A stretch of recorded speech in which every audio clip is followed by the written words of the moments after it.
Hello and welcome back to My Mom's Basement with Robbie and Clem. I always say presented by Barstool Sports. I didn't say it that time. We are still presented by Barstool Sports. We're not on Nobody Barstool worry. Sports anymore.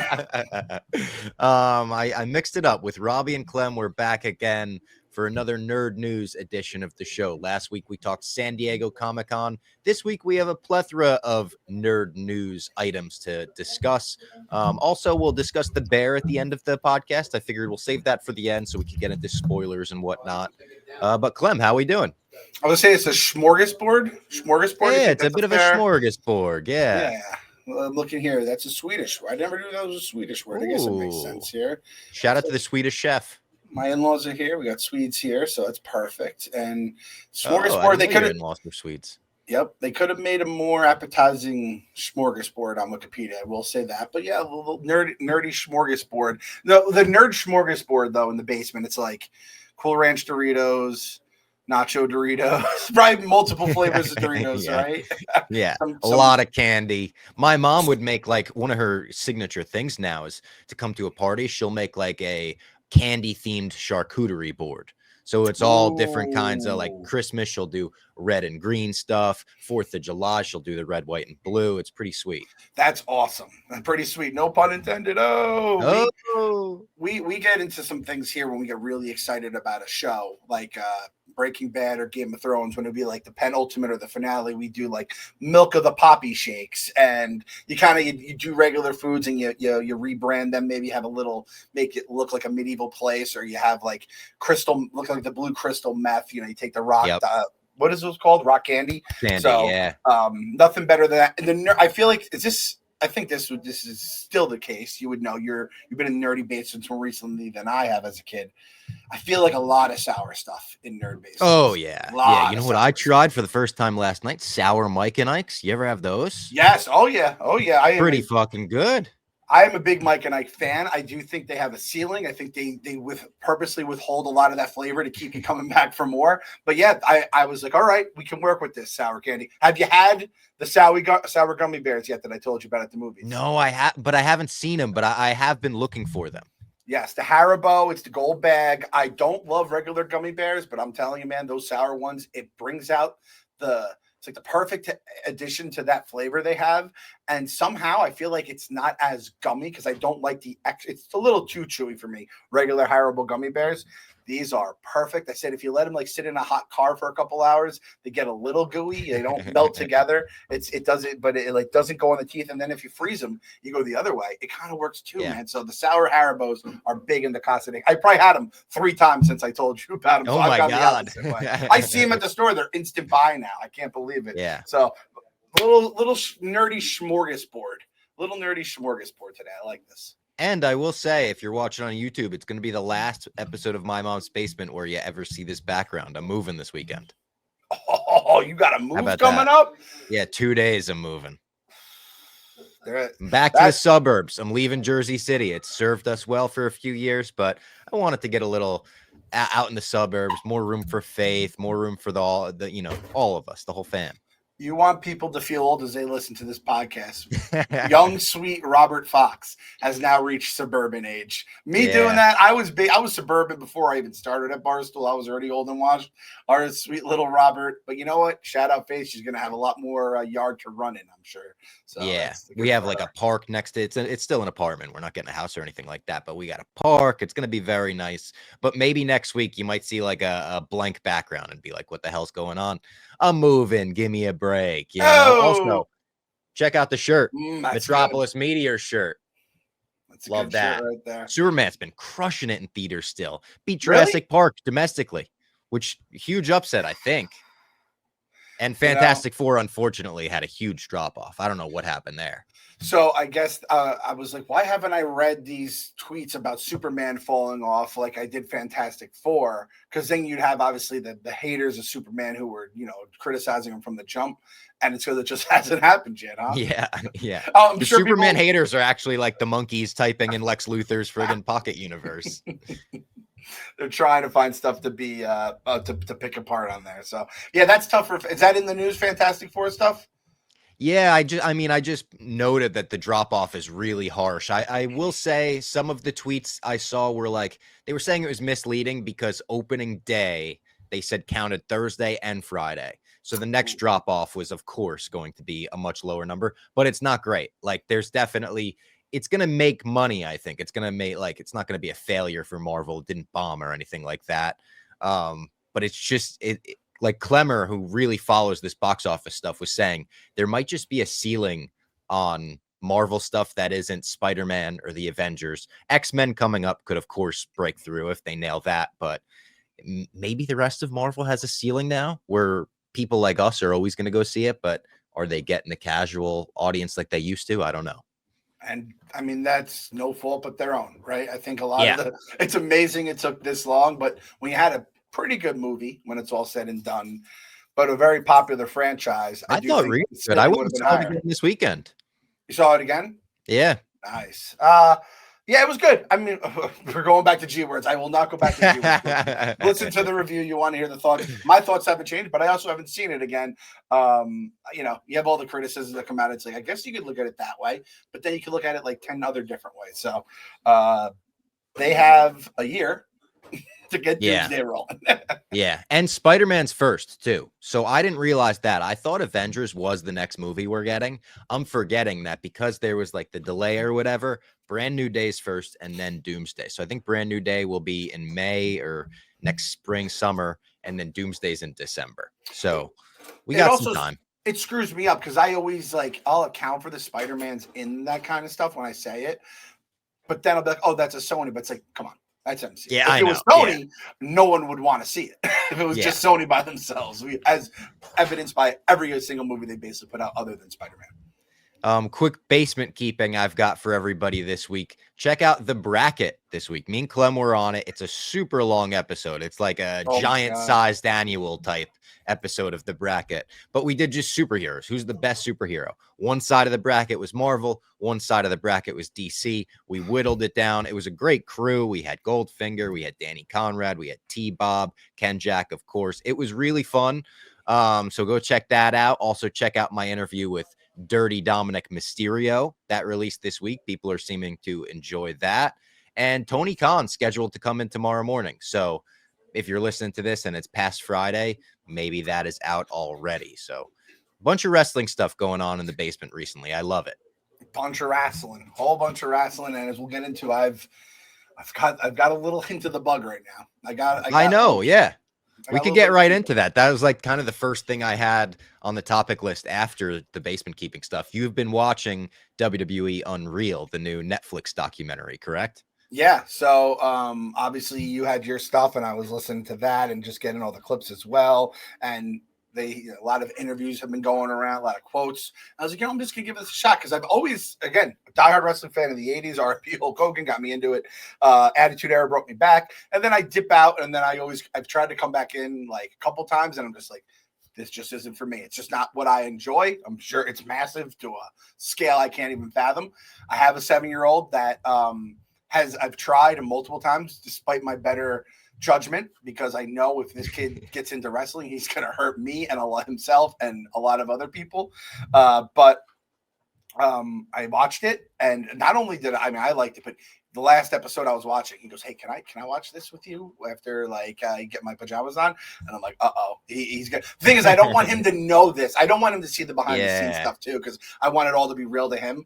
So, but just like the stuff like the Gorilla Room, just seeing how different storylines are come up with, executed, guys being pushed, all that kind of stuff.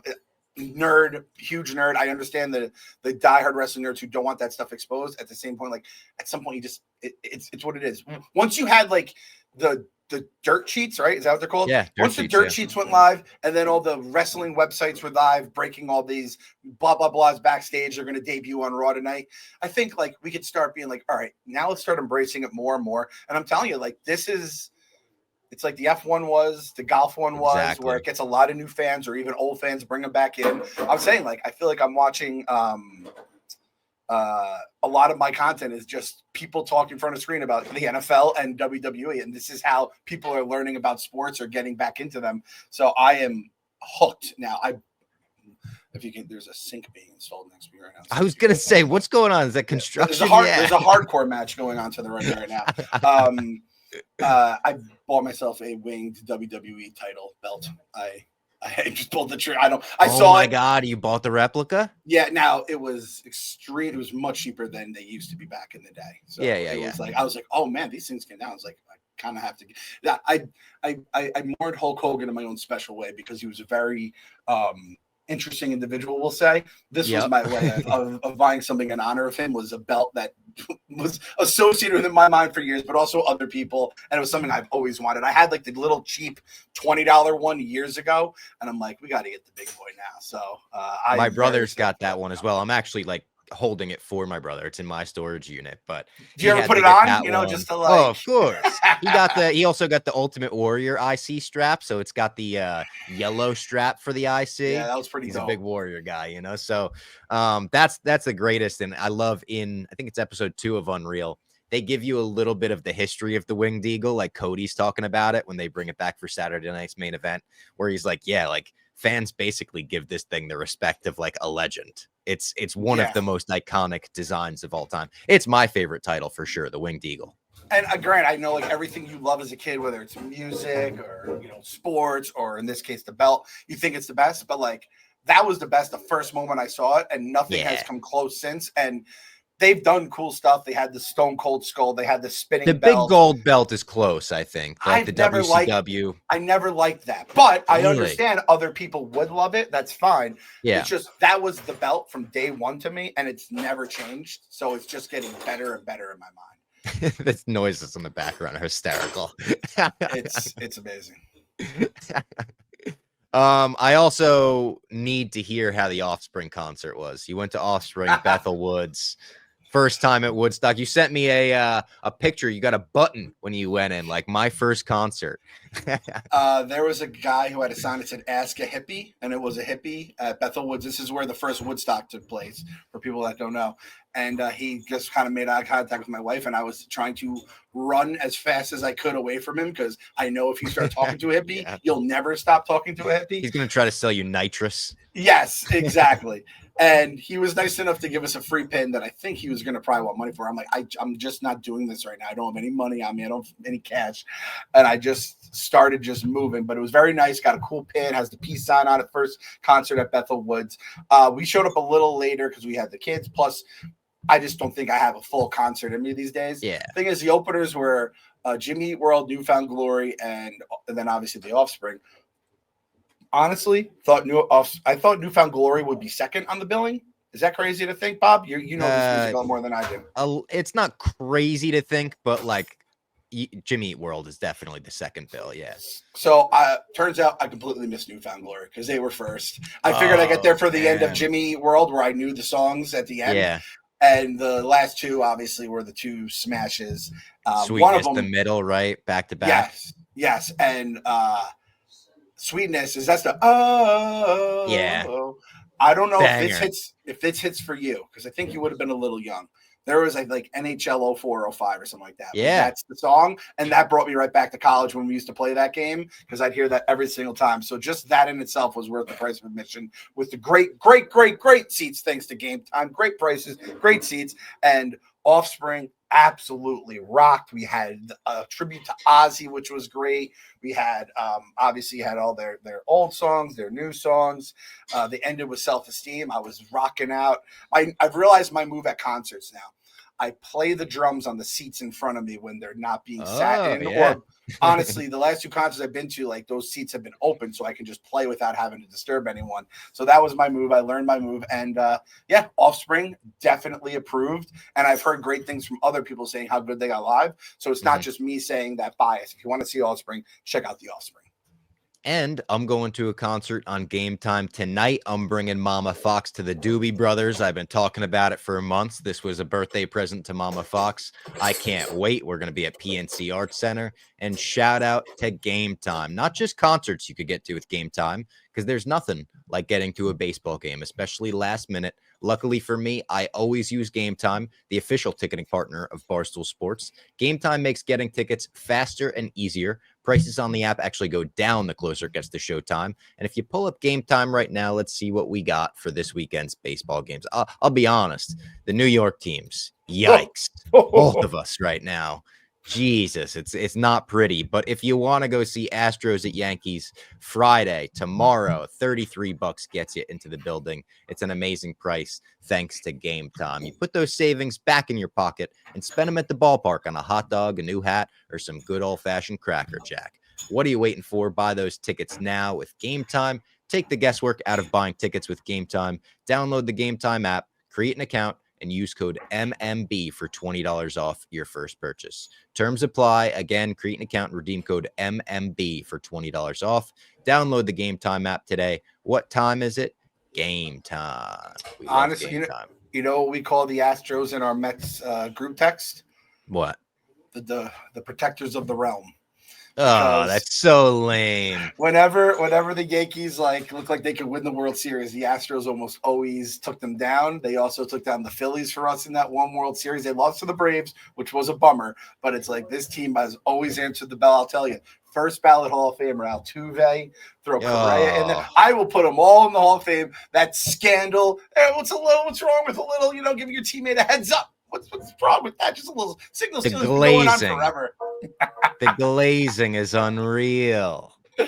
Oh God, I might go to that game and just cheer on the Astros because I'll tell you, rooting for the Mets is doing me no good right now. No, the New York teams are unbelievably embarrassing right now. All right, let's get into some nerd news. We've got a bunch of topics to get into. The first of which I have on the slate is Spider-Man Brand New Day is officially off and running in Glasgow, Scotland. I actually looked it up because I was in Glasgow in last October, and this was like 5 blocks from my hotel. It was like a 12-minute walk where they're filming. They've made it look like New York. There's New York street signs up everywhere, New York subway signs, New York police cars.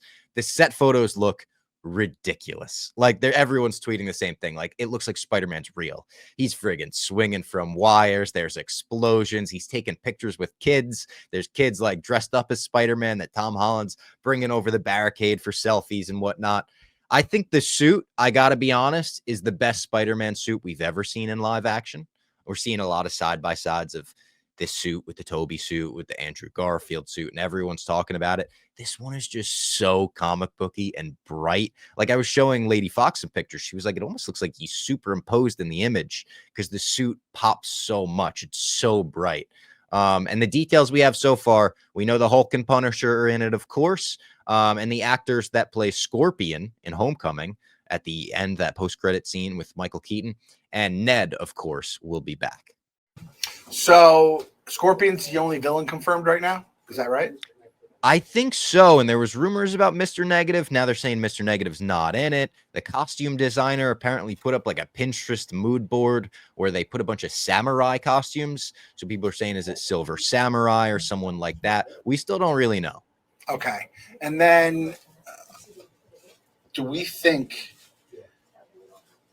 we're getting the Ned turn, the heel turn? I hope not. Don't do the Ned heel turn. I know people were like, do the Hobgoblin Ned thing. I don't think I want to see him as a bad guy. I just want him to be Peter's best friend through the whole thing. Listen, I want him too. He's a big guy like me, a big, goofy, happy fella. Like, I want him. He represents us very well on the big screen. I'm very happy. I'm just like, we can't just be it's all sunshine and rainbows over here and just act like there isn't a chance. I want it to be sunshine and rainbows. You are Mr. Sunshine and Rainbows. Imagine he does like the John Cena heel turn. He's like hugging Peter and he does that angry face and fucking someone gives him the throat slit. Ned with a friggin' nut punch. Ned, I think, hand up, has one of the funniest lines in the history of the MCU. When the teacher walks in and he's helping Peter at the end of Homecoming, she's like, what are you doing? And he's like, watching porn. I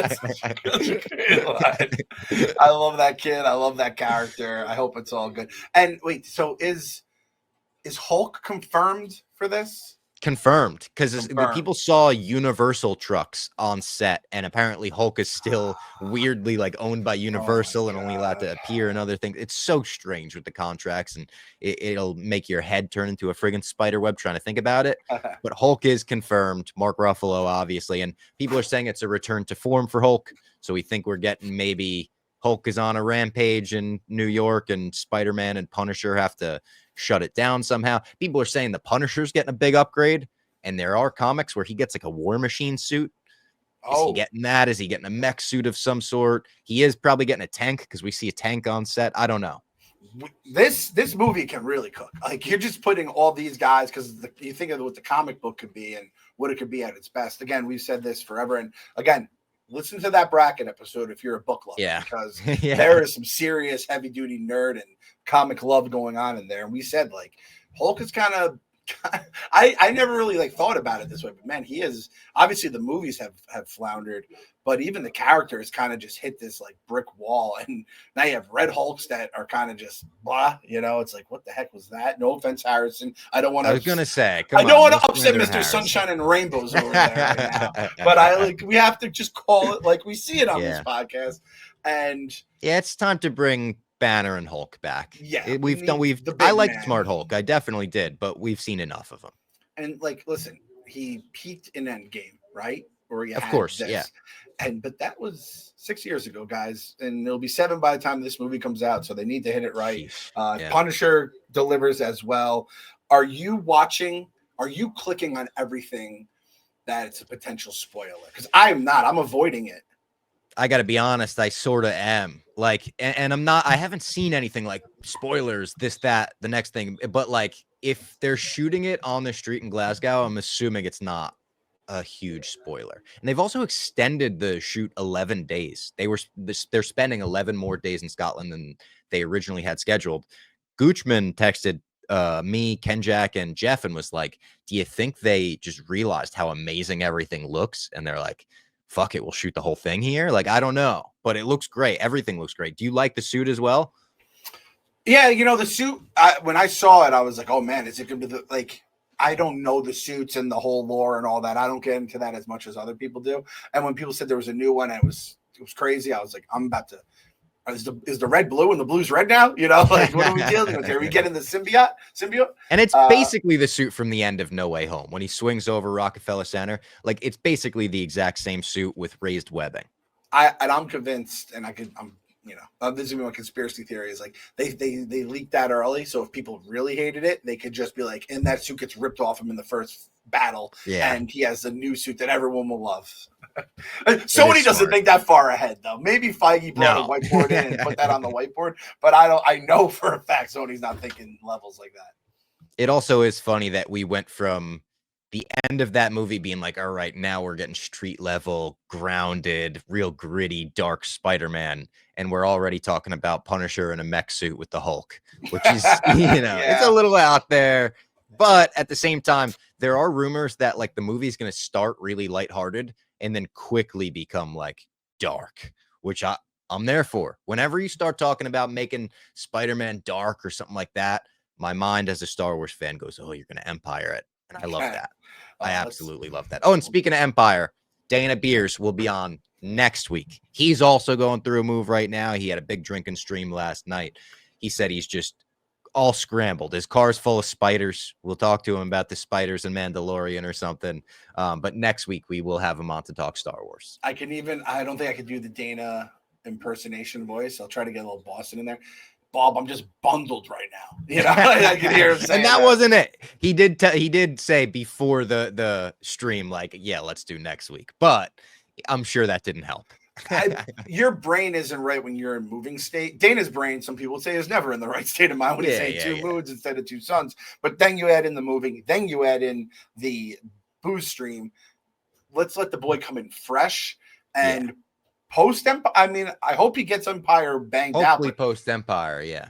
This might be one of those things. This could be the next, like, I'm trying to think what is. So for me growing up, Duke Nukem Forever was the game that never came out. Dr. Dre Detox was the album that never came out. What's the current? I guess it's Grand Theft Auto 6 at this point. Grand Theft Auto 6 is, yeah. Maybe that'll be Dana will be our GTA 6, the guest that got away. We just could never get him on. And Eyes of Wakanda, I forgot to watch this week. I said I would watch, give a report, and then like a half an hour before we were going to record today, I texted Clem. I was like, "Fuck, I forgot to watch it." I think that one falls on as much Disney Plus as on you. I didn't see any tweets about it, to be honest. Like, I didn't see anyone talking about how it was, which is obviously not a great sign for it. But maybe it's great. I don't know. And like, we can't even blame. as much to people, because I feel like your algorithm's much different than mine. The algorithm's steering you towards all Marvel content at all times, right? Yeah. If you're clicking on every Spider-Man spoiler, like, all right, Oh, yeah. the boy loves the MCU. Let's get him into Eyes of Wakanda here. And if there's nothing there, then I guess there's nothing there. But speaking of Spider-Man, also in Spider-Man news, a Spider-Punk animated movie is in the works. Daniel Kaluuya is co-writing the film. So this is good news as far as Sony Spider-Man goes, I think. In my mind, they're almost doing a reverse order MCU where they did Into the Spider-Verse, Across the Spider-Verse, and brought the whole team in. Yeah. And now you could do offshoots where we're getting a Spider-Noir live action series with Nicolas Cage. We're now getting a Spider-Punk animated movie. I think there's always been rumors about Spider-Gwen getting her own movie. It's kind of weird how they're able to offshoot and now do spin-offs of the team movie when that's the reverse blueprint. But of course, I'm here for this. Spider-Punk was my favorite part of Across the Spider-Verse. Daniel Kaluuya is just cool as hell, and anything involving him playing the character, I'm in on. I think it's cool that he's co-writing it too. Shows me that he has, like, you know, a passion for the character more than just I'm showing up for the paycheck. Which, like, that was 90% of the battle, it feels like, with, I mean, Star Wars and MCU and a lot of these things where it's like, feel like, never really read comics growing up and don't really care about Spider-Man, don't even know his real name. So having the opposite is good. I have to say, though, the niche characters getting series and movies, like, is a little, like, I'll go in with an open mind, thinking the best. But it is like, can they really deliver on this, right? Do you think that's fair? Yeah, but it's like they almost have the cheat code of that all of these niche characters at the end of the day are Spider-Man.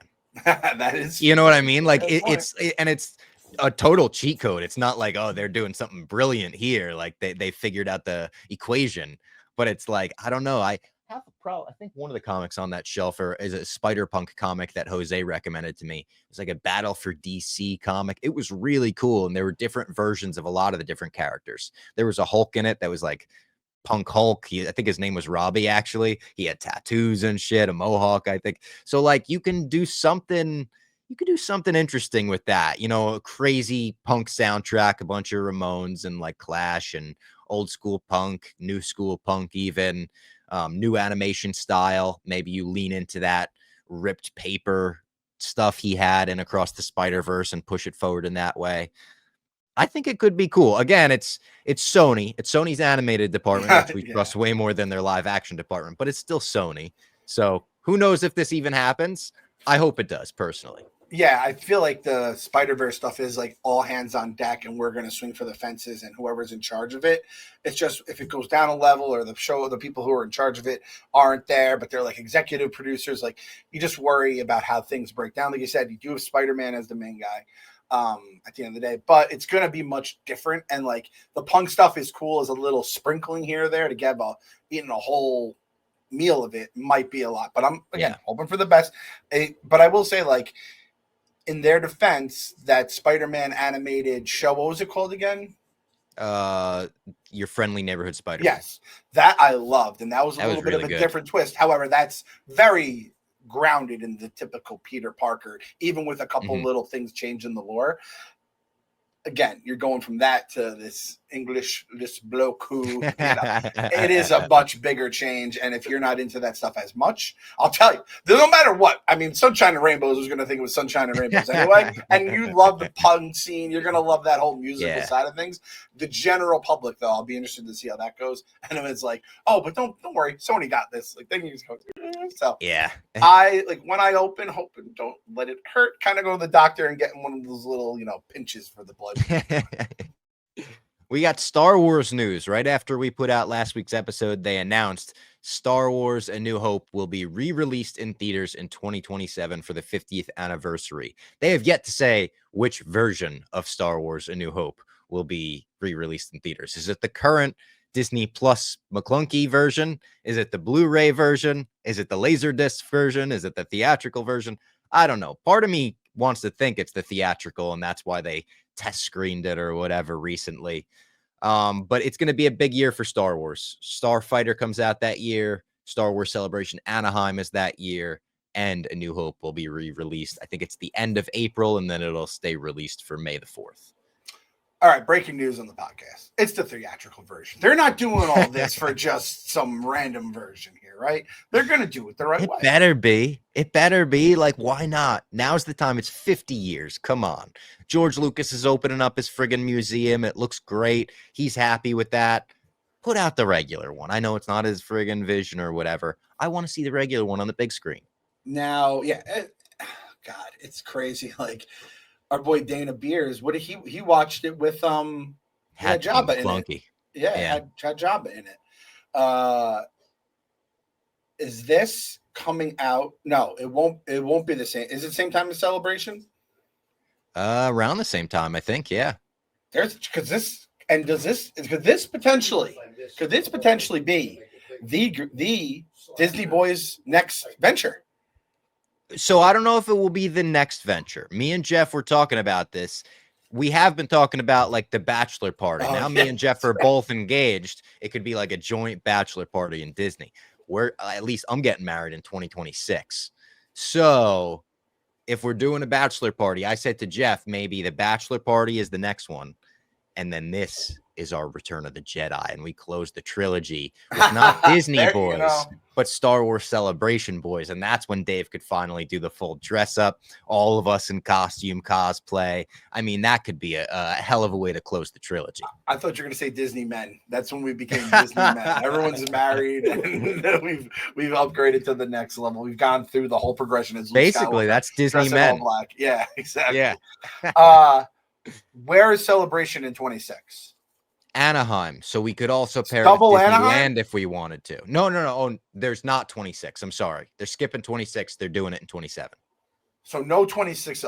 Yeah, we have to. So I also said to you when this came out, I was like, we got to get the boss man to see this and get him out of the house and view it. If we can view it with him, we watch the movie, we hit the celebration, and he gets to see Mama Coco's ride. If it's up, that's the other thing. We have to know if the Coco ride will be ready by then. True. Because again, it's amazing that Dave's like Coco's like his favorite Disney movie. I know. When I did the rundown, he was like, yeah, they're making Coco too.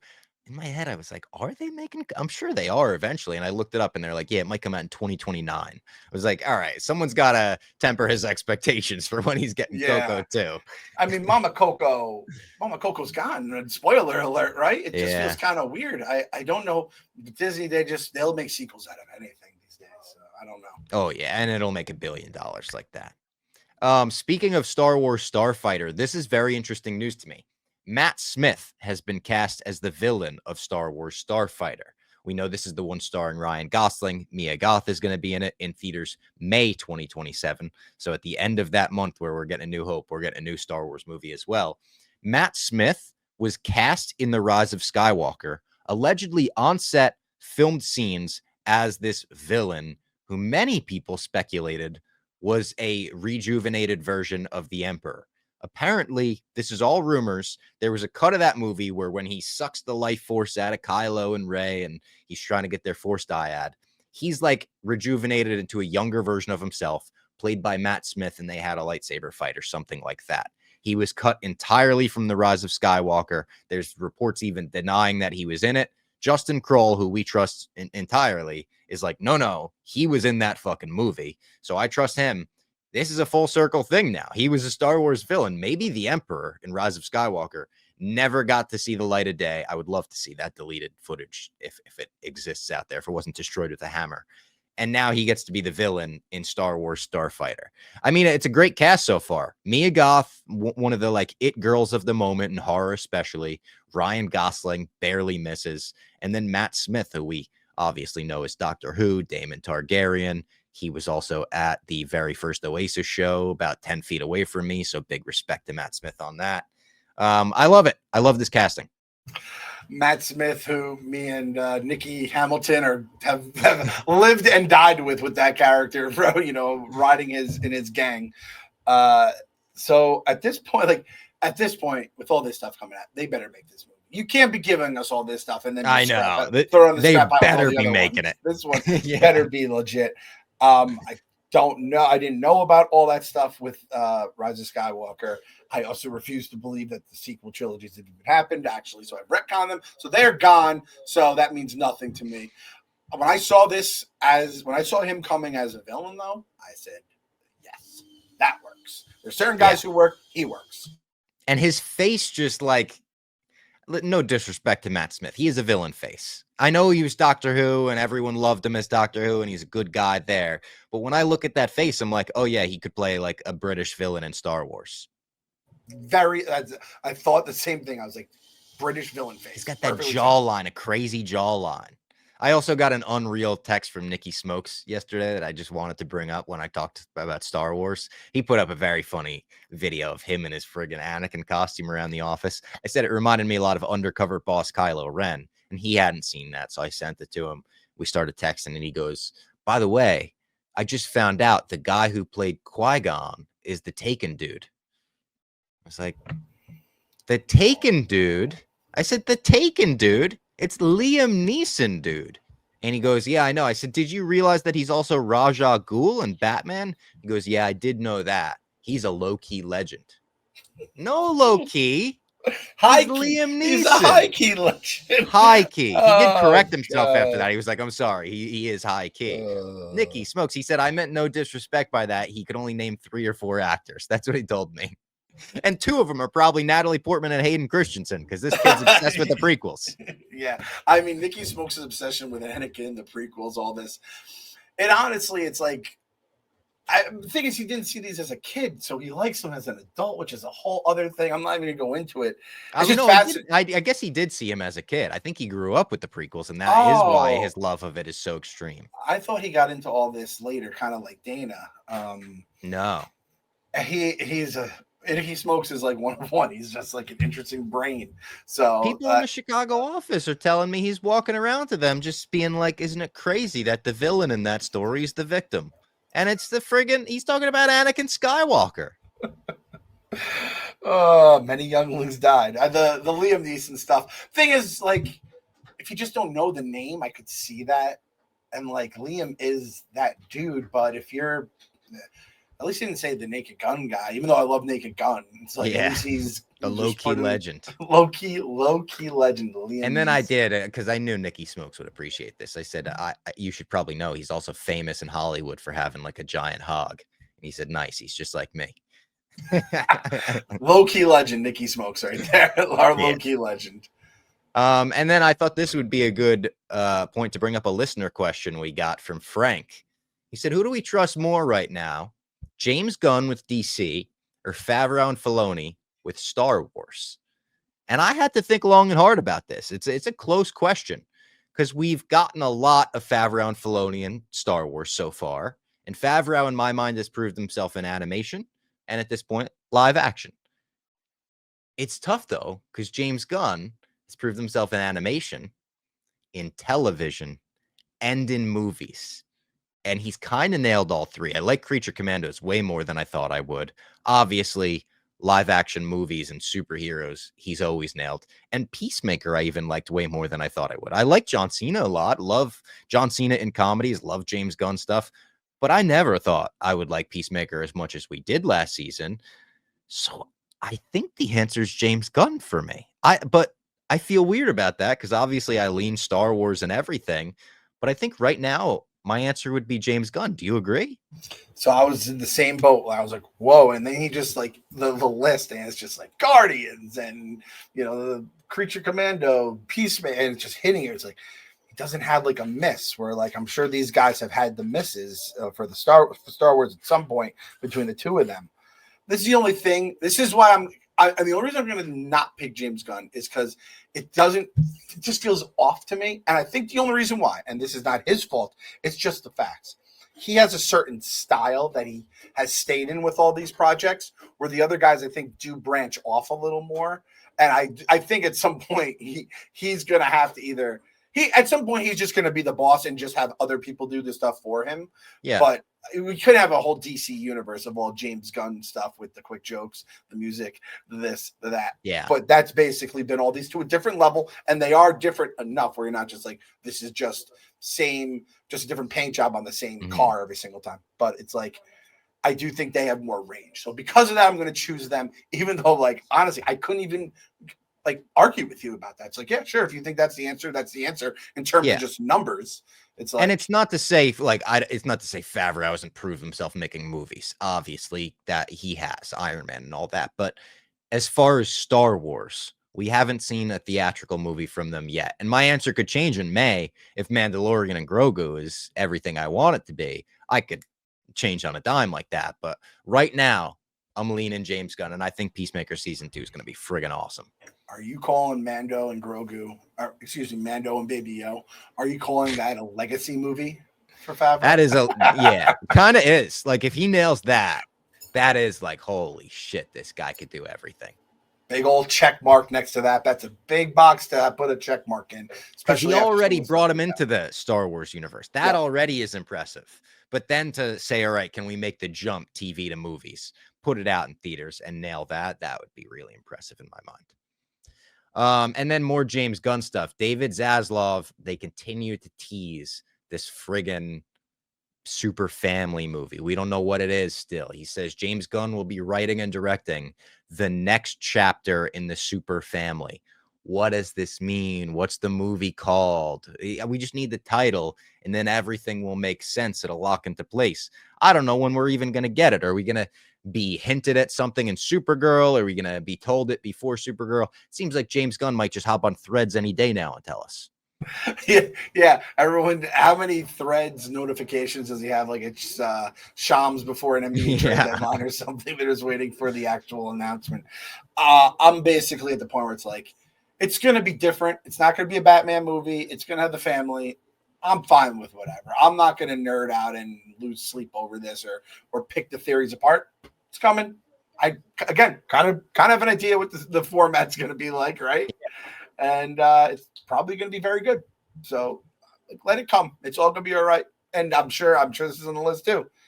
The Batman being made as well. It's on its way. It is. That was my next list. My next on the list. Warner Brothers says the Batman Part 2 will begin filming this spring of 2026. It is in theaters October 1st, 2027. It's coming.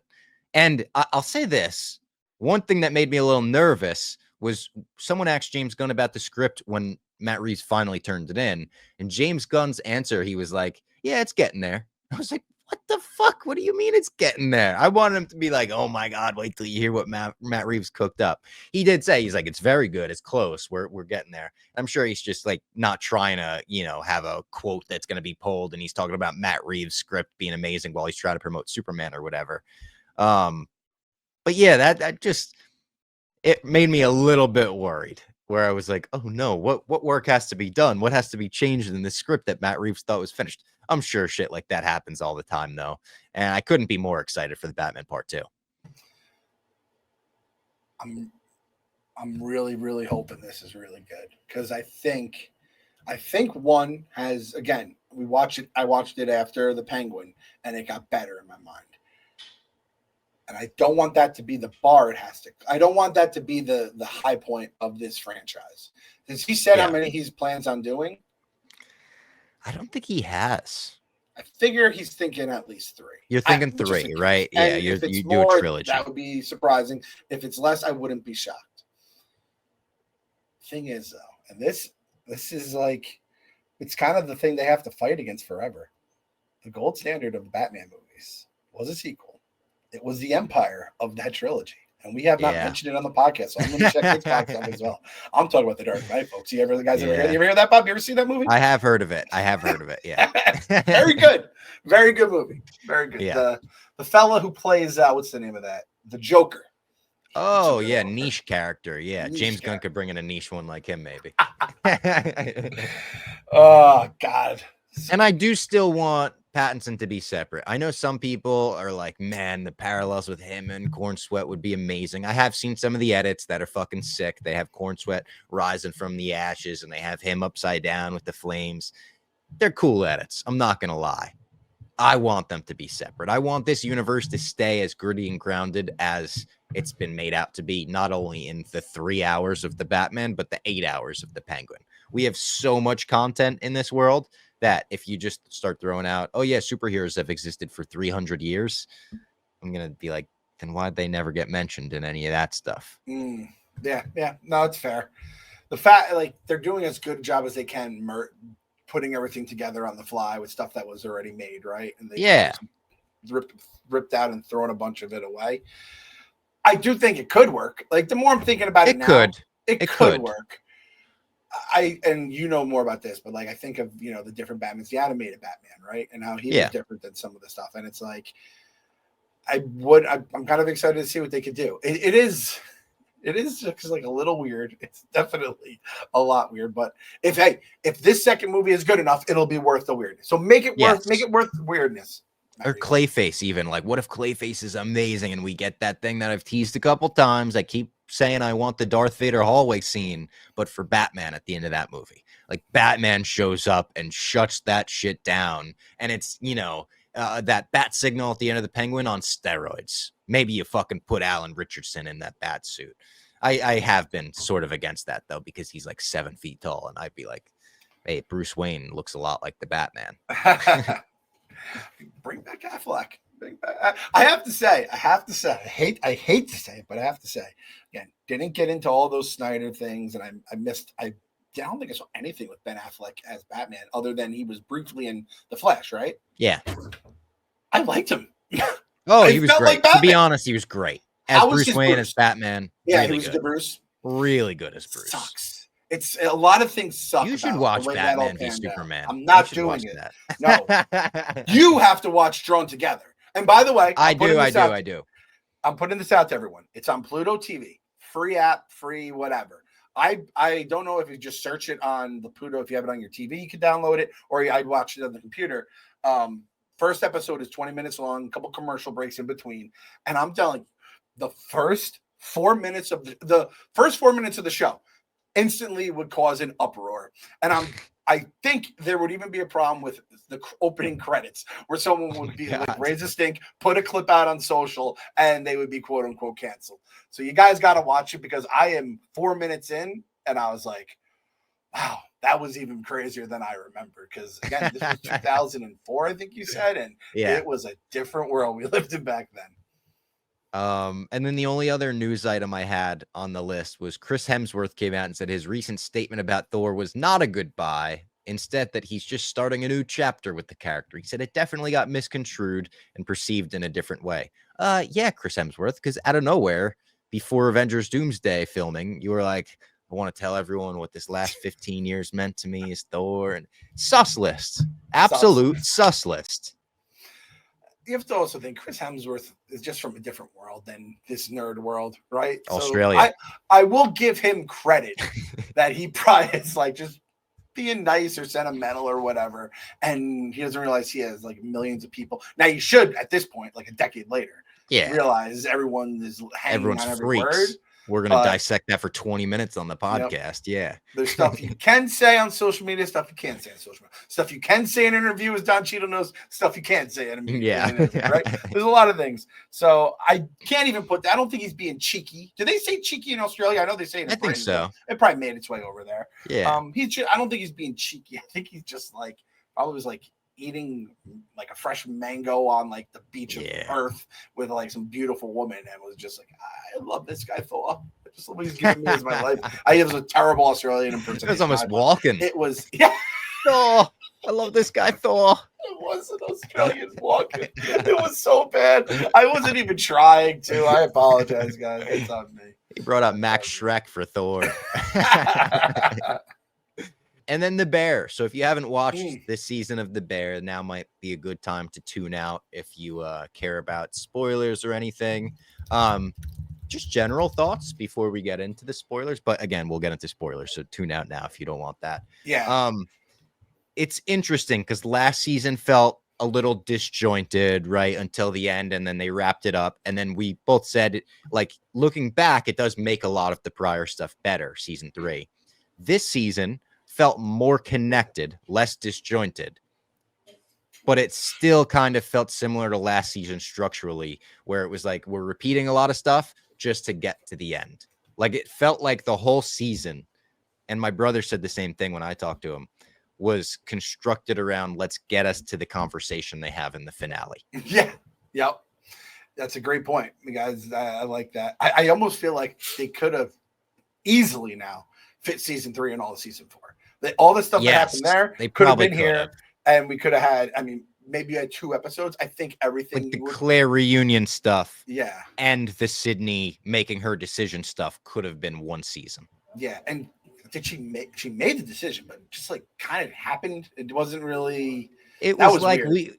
I kind of did enjoy how throughout the season you saw little things add up in her mind, where it was like she was slowly but surely making the decision. I feel like she made it at the wedding almost, where it was like, I can't leave these people. Like this is my family. Like having that conversation with the mom, with Dee Dee, like that was a really good scene between the two of them, where Dee Dee just like asked for a hug at the end of it. I thought the wedding episode was by far the best one. It felt like the one where they were like, we're putting all the chips in, some cameos, fucking Captain Marvel's in it. It's an hour long, maybe over an hour. I mentioned already though how much I love the wedding scene, but just them getting under the table to help out Cousin Richie's daughter, like, oh, that was just heartwarming. Yeah, the wedding. There were some points where like I felt like they were just really just trying to like they copy and pasted the Christmas one and like, all right, let's make it the opposite. A little bit, yeah. It was, and I was like, they're really bringing everyone back for this, huh? And like, listen, I like these characters, so I will get over that. It was a little, I got a little crazy, but it was a cameo fest. Mulaney and Odenkirk, and yes, and it's like, oh, that guy. But they did have like the Odenkirk stuff where he talks about, all that the other was stuff. great. That was awesome. Seeing him at the funeral, oh, so heart wrenching. And Sid's thing where she learns why Carmi is just by getting to know his mom, which changes a lot of stuff. The table stuff was like at some point, I'm like, how big is this? It was a huge table. But hey, if they want to play that card, they can play that card. Again, I like these people. I would say Clemmer's blog, I know it said it's good, not great. I think that's fair. I think it's fair. I think it's almost a credit of how good those episodes were, that stretch of season 2 where we thought it was going to hit this level. Yeah. It's not going to hit that level, and I'm fine with that. But yeah, I like the season. I do think it kind of suffered from some of the stuff in 3. I'm excited to see. This is the other thing. Again, I thought this was the end of the series. So if I hadn't had that podcast with you like the day before I watched, I would have been like, why the hell did we just get all the way here where we still don't have this stuff resolved? And did they set it up so Jeremy Allen White can do a lot less of the season next year? That's a good question. It does feel like it's going that way. It feels like Sydney is going to be the main character, and I love that moment in the finale. I mean, big spoilers, obviously, where she cuts Richie in, and she's like, I'm only doing this if he's cut in. And he's like, what the fuck? Are you serious? And then he's all in on it. That was a great moment. I will say one of the other moments this season that I thought was an all-time feel-good, the bear moment, is Marcus getting like the chef of the month or whatever. Mm-hmm. He gets the chef feature. You think it's going to be, like one of them. They twisted. It's Marcus. That made me feel amazing. The episode where he makes it snow in Chicago for the girl that beat cancer. Like, it has enough of those moments where it's good, not great, but it's still such a comfort show for me. Like, throwing it on at the end of a night is still so much fun. Yes. And I like the crew from the Olivia Colman restaurant that kind of bring that side of it where they make it especially unique. Will Poulter restaurant. In the season coming back. Poulter being back too was cool. Even though it was like, are we really keeping around? And then it's like, oh, it makes sense. And these, I feel like Stress are just cut from a different cloth. So someone would just stay there and be nostalgic and do whatever. Sleep on someone's couch, like they don't care. Yeah, and I like having him like in the cast and in the show. So that made me very happy. Did we think so? The person that goes to the restaurant and eats there sees the snow stuff. Sees Mr. Clark. I don't know if I'm supposed to think that was the food critic, because I feel like that's the Michelin star guy. Because they said the Michelin star guys, I thought, were the guys that named themselves after a famous road in this. And Clark and Addison are, Wrigley. So that's the thing. But I was like, is he the food critic or is he so? That might have went past me. But I was thinking the whole time, when are we getting that star? Because I think when the star comes, that's when things, hit turbo boost and we can really turn this thing into a profit. I also didn't love the countdown. I understand why it was there. Yeah, but I didn't love it either. It's just like it felt so repetitive of like, oh my God, we're gonna get shut down. We're gonna get shut down. I liked the beef window stuff where we're bringing in like, all right, we need like, was it Rob Reiner playing that guy? It was right. What's his name in Wolf of Wall Street? He's like the machine, or I forget. Yeah. But I liked him. I liked him coming in and teaching them about expansion and how they could make it profitable. I thought that stuff was really good. He doesn't have a name. He has a nickname in that movie. It's gonna drive me nuts. But I was looking to see where that was gonna Mad Max. Where that was going to pay off with the beef stuff, which I do think is going to happen. And obviously, now season 5 going to be the finals. At some point, we have to wrap this. These actors are getting too big. We have a guy who has the Marvel thing. Jeremy Allen White's all over the place. Marvel thing. Cutting him back. I literally did that. Well, incredible. Here's the thing. So all in all, season was very good.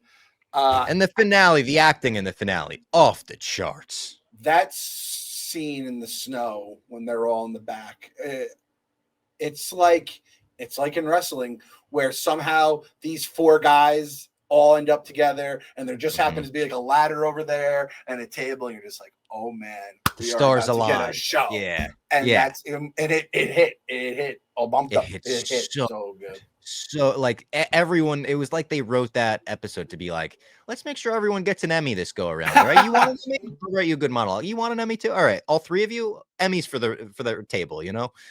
And then the only other like note I had, because it's a FX Hulu show as well, which Hulu's going away too.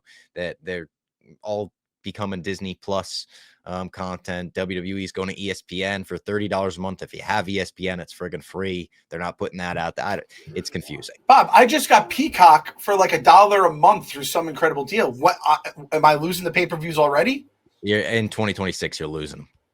I forgot I got Peacock too. I think I got it in May, so I probably could have there was just a pay-per-view, right? Yeah, SummerSlam. I could have. I missed SummerSlam. All right, SummerSlam ball scale. How was it? It's pretty fucking good, to be honest. Might be like a 3.54 ball scale. Night 1, it was the first ever 2-night SummerSlam. Night 1 was pretty good, great ending.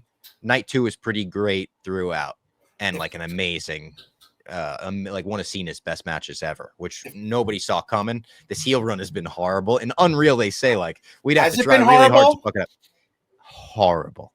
Horrible. Like. They just never knew what to do, to the point where the Friday night SmackDown before SummerSlam, he came out and just decided to turn face, like by being like, my bad. Like there was no real like dramatic face turn. It was like, yeah, the people I got in bed with like didn't back me up, like kind of throwing The Rock and Travis Scott under the bus. It's like they never backed me up, so I'm going back to the old me. And he's a good guy now. So, and like him as a good guy is instantly better. Like him at SummerSlam, he wrestled as a good guy, and everyone is like, fuck, it makes us like wish the heel turn never happened. And it's an all-time moment, but everything that followed was kind of bad. But the show that I was going to bring up, Alien Earth, premieres on Tuesday. I wanted to just give people that heads up because I've teased it a couple times on the podcast, talked about the trailers. That's this Tuesday on Hulu, FX, whatever you've got it on. I'll be watching it. I don't think it's going to be like a recap show on the podcast, but I'm really excited for it. I'll probably be tweeting about it. And I just want to say to all the Hulu heads out there that we're very upset that they're killing the app and putting it all on Disney Plus. I'll take the heat. I'm one of the people to blame. I got Hulu for free for the last year with my Disney Plus thing, and I just do not open the Hulu. I'm like, I'm not learning another user interface. And when it pops into Disney Plus, I'm like, oh, I can watch The Bear. I just go to Disney Plus. There's probably a bunch of people like me, especially old people, who aren't going to learn anything new. And like, we're just going to throw everything in Disney Plus. So I apologize to you guys. That's Clem's fault. Yeah, that's on Clem.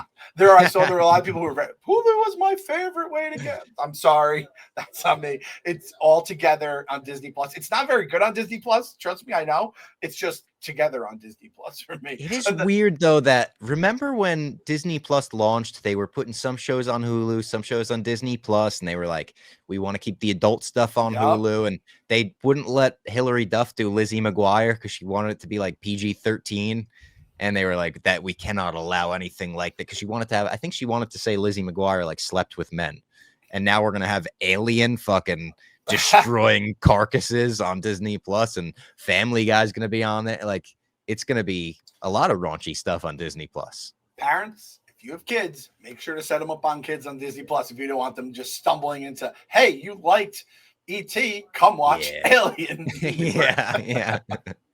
And that could happen. That could actually be a scenario. That's crazy. Algorithm. That's it.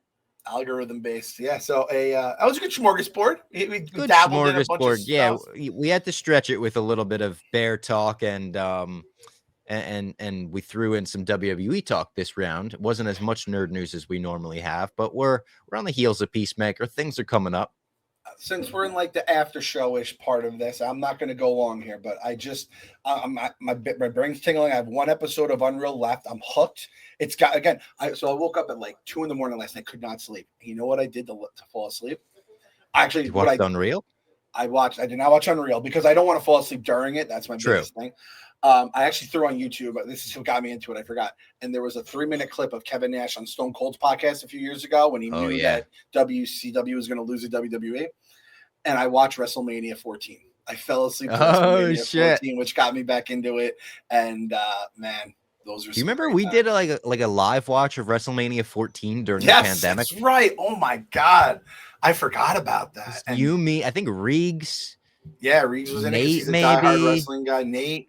I don't know if Eddie came on at all. Eddie's a low key. You might have had Eddie for a little bit. We got to look back at that. That was dog days of the pandemic. Like, what are we doing? Like, we're watching WrestleMania 14 tonight and we're streaming it. Oh, the live streams that we used to get into, man. At least Camera Barstool, they had all that stuff. We had obviously had our stuff, our rewatches. Our rewatch stuff, I do think is evergreen.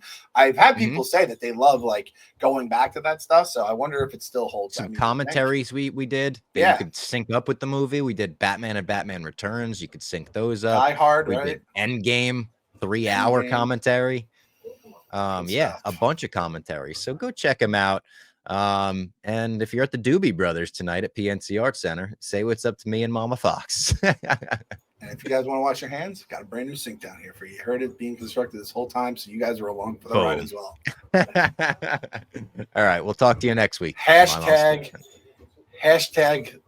the sink episode. I have no clue what it's going to sound like. I'm sure I'll hear from people as soon as it goes live, though, just how much it was. I'll try to remove some of it. No, let them hear the uncut version. Maybe we'll release it's not that bad. I don't think it's that bad. All right. We'll talk to you next week.